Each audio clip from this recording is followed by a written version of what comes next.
record this. So what I wanted to talk about when we start this off tonight is, so those of us that are in this program, a lot of us are here because we have PTSD. We may have other things going on as well, but PTSD is often referred to as the invisible disability, demons within, things like that. So right now, the progressives have this great term that they like to bastardize and really just make a mess out of it. It's called ableism. And ableism is like anything that the progressives touch, turns into trash. So what it is it's a prejudice against people who have disabilities. And that prejudice can be from anything from not thinking that you're disabled, not acknowledging that you're disabled, or acknowledging that you're disabled and thinking that you need to be fixed, okay? So the whole progressive mindset on ableism is if you have a disability, you don't need to be fixed, all right? So is there anybody in this room that would turn down a just blanket cure for your PTSD? If somebody, yeah, right? If somebody came up and said, hey, we can fix this by waving a magic wand, we're all gonna stand up and say yes. If I break my, what's that? Me first, right? If I break my back, fix me, please. If you can fix me. I don't want to be in a wheelchair. And that's not, having a prejudice against people with disabilities being in a wheelchair. We don't want to be in the position that we're in. So we need to find ways to cope and deal with what's going on with us. So this is a great way to start. It's a great program to go through. I've seen it in your faces. Once we get out of the water, everybody's a lot happier. There's a lot of smiles. First night when you guys got here, everybody showed up right on time. And when we were done, everybody disappeared. And you might have noticed that since then, since we've started, we keep rolling in. You guys are coming in earlier and you're leaving later. And that shows us that this is helping you in some way. You guys are all loosening up. You're all actively engaging. You're being part of the program. So as we're working through this stuff, one of the things you're going to get, I've got it before too, is, oh, well, you're not disabled because you can scuba dive. You're not disabled because you can do whatever other activity it is.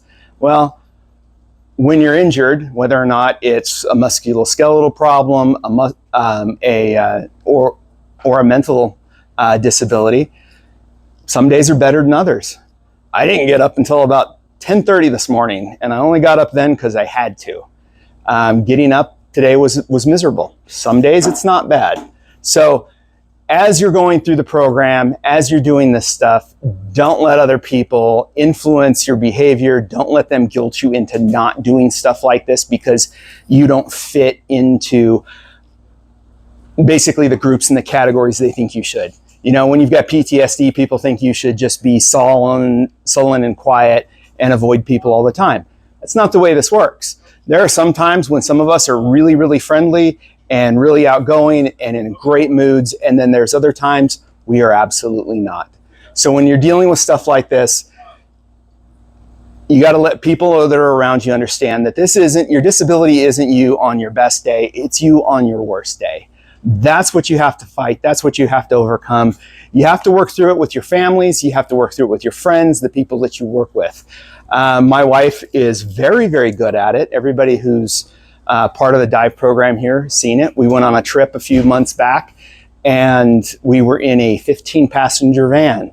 And this is not a quiet group of people. This is not a group of people that if you're having a bad day are just going to let you just sit there and be quiet. They're going to pick at you and they're going to try and get you involved and get you engaged.